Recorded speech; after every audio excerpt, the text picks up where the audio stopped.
देखिए, बड़ा वाज़ेह है इस जो जो एसआरओ जो निकला है कि इस कमेटी का काम यह है कि फुल पावर्स हैं इसके पास to do whatever it likes, मगर जो मेन मकसद यही है कि 2014 का आइन जो है उसको बहाल किया जाए। जो रीजनल क्रिकेट थी, डिपार्टमेंटल क्रिकेट थी, अगर कोई तब्दीलियाँ करनी है तो वो की जाएँ, और अगर फिर आइन के अंदर एक दो छोटी मोटी अमेंडमेंट्स भी करनी है तो करनी पड़ जाए तो कर जाए बहरहाल। और जाहिर है कि ये जो मैनेजमेंट कमेटी है इन थियरी ये ख़त्म हो जाएगी जैसे ही 2014 की आइन बनती है और सब इलेक्टेड रिप्रेजेंटेटिव्स तैयार हो जाते हैं, डिपार्टमेंट्स तैयार हो जाती हैं, कम से कम 4 ताकि बोर्ड के अंदर आ सकें और बाकी 8 कम से कम हमें मिल जाएं खेलने के लिए। तो ये 4 महीने का मौका दिया गया है। उसके बाद फिर ये रैप अप हो जाएगा।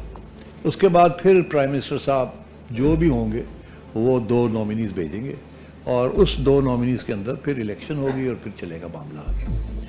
तो अगर यही प्राइम मिनिस्टर रहे तो फिर लगता है ऐसे ही है कि जो फैसले ये हैं ये बरकरार रहेंगे, और अगर ये प्राइम मिनिस्टर साहब ना रहे तो फिर जाहिर है फिर बहुत लोग थे जो कहते थे कुछ ना करें, हिलाए ना, छोड़ दें, ये सीरीज़ ख़त्म हो जाए तो फिर कुछ कीजिएगा।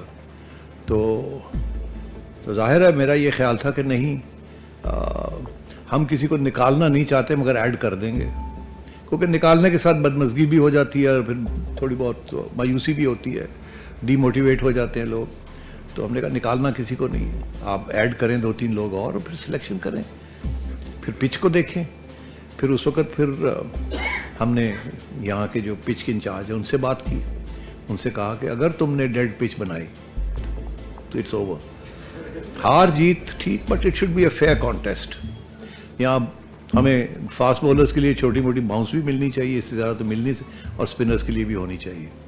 और इसलिए फिर हमें पता था कि कुछ शक था कि हमारे कुछ फास्ट बॉलर्स जो हैं जो सिलेक्ट हुए हैं उनमें एक आध की इंजरीज़ हैं जो शायद मसला बन जाए। तो इसलिए फिर हमने एक स्पिनर और 2 फास्ट बॉलर्स ऐड किए ताकि मामला आगे सही चले, और उसमें से आपने देखा एक तो सेलेक्ट हो गया। तो ये सिचुएशन है। सो आपकी आवाज़ सुनी जाती है जब आप लोग। अब आइए मिकी आथर साहब। देखिए, मेरा मौक़िफ़ कोई नया मौक़िफ़ नहीं है। मिकी आथर साहब को मैं लाया था और उनके साथ एक पूरी टीम बनी थी और उन सब ने मिल के डिलीवरी दी थी। उनके दौर में हमारी टीम टेस्ट में भी नंबर 1 पे चली गई थी। वो और बात है 10 दिन के लिए गई मगर गई तो थी। फिर ओडीआई में भी चली गई थी। फिर हमने चैम्पियंस ट्रॉफी भी हमने जीती और बड़ा डिसिप्लिन था टीम के अंदर, बड़ी मोटिवेशन थी और उन लोगों ने बड़ी मेहनत के साथ हमारी फिटनेसेस, हमारी टेक्निक सब कुछ देखा उन्होंने। और क्योंकि मैं बड़ी क्लोजली देख रहा था और बड़ी अच्छी रैपॉर्ट थी। ये सबसे पहले बाबर आजम को पहचानने वाला तो मिकी आथर था, मुझे याद है। सो इसलिए मेरी हमेशा, मैं पहले भी ये कह चुका हूँ कि that was a good combination. ठीक है, एक आध बंदा आप निकाल दें मगर, और मिकी अब समझता भी है पाकिस्तान को। 4 साल मेरे ख्याल कितने साल रहा है यहाँ, 3-4 साल, प्लेयर्स को जानता है, सब कुछ उसने काम भी किया। मगर मिकी की पोजीशन ये है कि वो अभी डाबिशार के साथ है, आपको पता ही है। तो मैं आपको ये कह सकता हूँ कि हमने उसको कंसल्ट किया है आज आपको, क्योंकि आपने अब पकड़ ही लिया मुझे, तो उसको कंसल्ट ज़रूर किया है कि हमें कोई टीम रेकमेंड करें कौन से कोचेज़ होने चाहिए और क्यों, बिकॉज हम भी अब ढूंढ रहे हैं कोचेज़, तो उसकी भी हमने सोचा राय लेनी चाहिए। तो अभी तक तो बात यहाँ तक है। आपको पक्की खबर जो है क्या ये है, कहाँ है, क्या है, वो उम्मीद है मैं आपको 8-10 दिन में दे सकूँगा। जाहिर है जी, करना पड़ेगा ना। अब ये पिचेस जो हैं दुनिया में तो गेम कहीं और जा रही है और ये पिचेस कुछ और कर रही हैं, तो ये तो करना पड़ेगा। मैं आपको यकीन दिलाता हूँ कि जब मैं चेयरमैन बना था तो उस वक़्त मैंने एक पूरी कमेटी बनाई थी कि आप जाएं, सारी पिचेस देखें, हमें पूरी रिपोर्ट बना के दें ताकि हम इन पिचेस के लिए जो सॉइल मंगवाना है, जो टेक्नीशियंस मंगवाने हैं, हमारे टू बी ऑनेस्ट हमारे कोई ट्रेंड बायोलॉजिस्ट्स या वो तो है नहीं, वो पुराना ही सिस्टम चलता आ रहा है, वो जिस तरीके से बनाते रहे हैं पिचेस। अब तो बहुत कॉम्प्लिकेटेड मामले हो गए हैं, साइंटिफिक हो गए हैं। तो कोशिश मेरी ये होगी, वो प्रोजेक्ट पीछे से फिर कुछ नहीं हुआ, उसके ऊपर 4 साल वैसे का वैसे पड़ा रहा। हम सुनते रहे कि जी अरबों रुपए खर्च करके फ्लाई इन पिचेस होनी है, ये होना है, वो होना है। और मैंने सुना कि कुछ करोड़ रुपए ऑलरेडी खर्च हो चुके हैं थोड़ी सी रिसर्च करने में, और सुना है एक आध जगह पे सॉइल भी मंगवा लिया गया है और इस किस्म की चीज़ें। तो उसको मैं सब रिव्यू करूँगा, बट बात वो आप वाली है। हमने यहाँ एक्सपर्ट्स को लगाना है, ट्रेंड लोगों को लगाना है। अगर नहीं है तो ट्रेनिंग करके आएँ, या बाहर से मंगवाएं लोग जो कि ट्रेंड हैं, जो कि हमारे लोगों को ट्रेन करें। और ये अगले साल के अंदर अंदर ये जो मामला आपने खड़ा किया इसको पक्का किया, सॉर्ट आउट किया जाए। देखिए प्रायोरिटी तो ये है कि 4 महीने ना लगें हमें, 2 महीने में ये कर लें जो कि हमें कहा गया है, फिर रिस्टोर कर दें सब कुछ। मगर मेरा ख्याल है जो इलेक्शंस करवाने हैं, बहुत कुछ करवाना पड़ेगा ना, तो ये शायद थोड़ा सा वक्त लग जाए। प्रायोरिटी तो यही है। इन टर्म्स ऑफ क्रिकेटिंग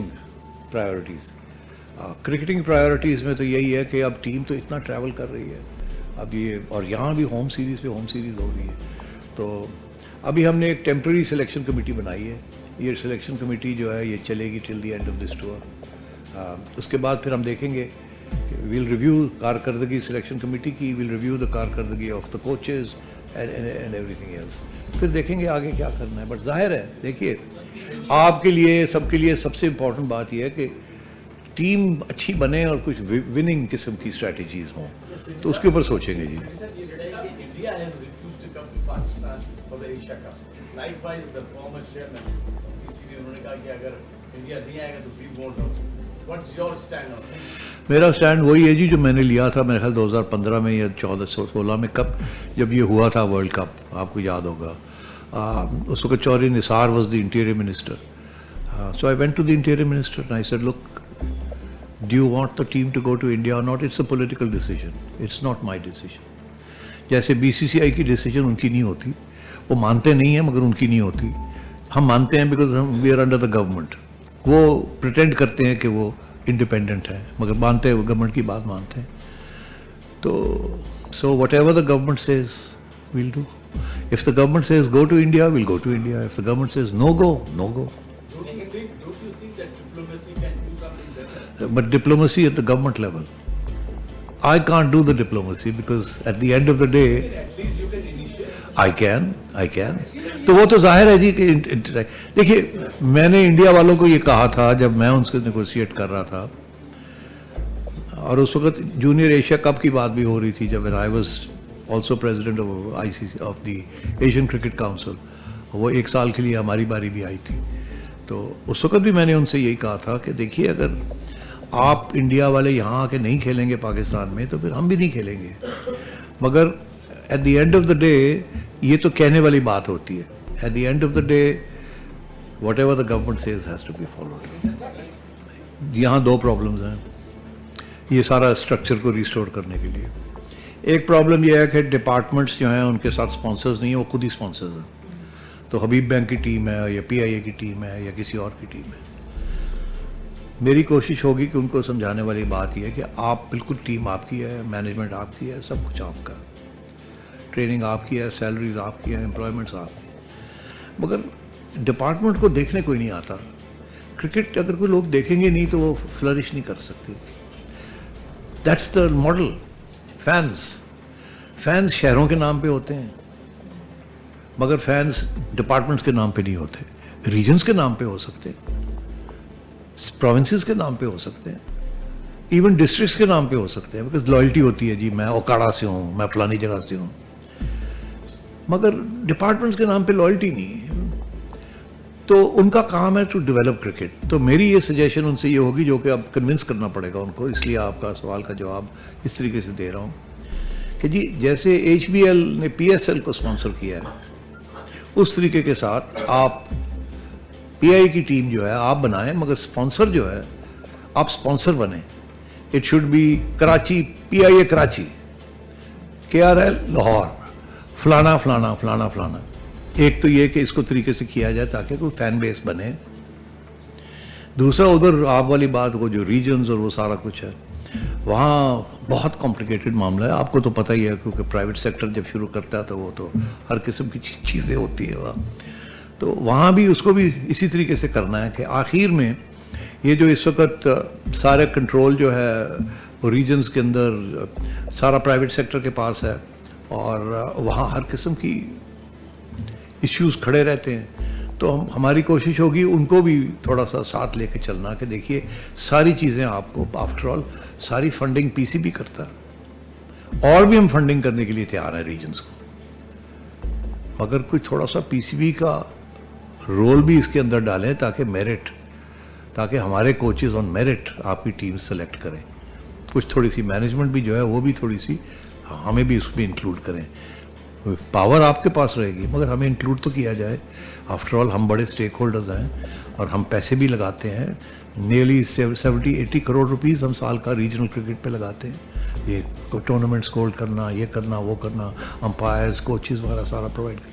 तो उनको भी साथ लेके चलना है ताकि एक ऐसा स्ट्रक्चर बने जो जहाँ से मेरिट प्रमोट हो, और ये सिफारिशें और यारी दोस्तियाँ और ये वो और पैसे लेके काम चलाना और ये कम से कम हो। ये रुकना तो बड़ा मुश्किल है, हमारा कल्चर ही ऐसा है, बट कोशिश की जाए।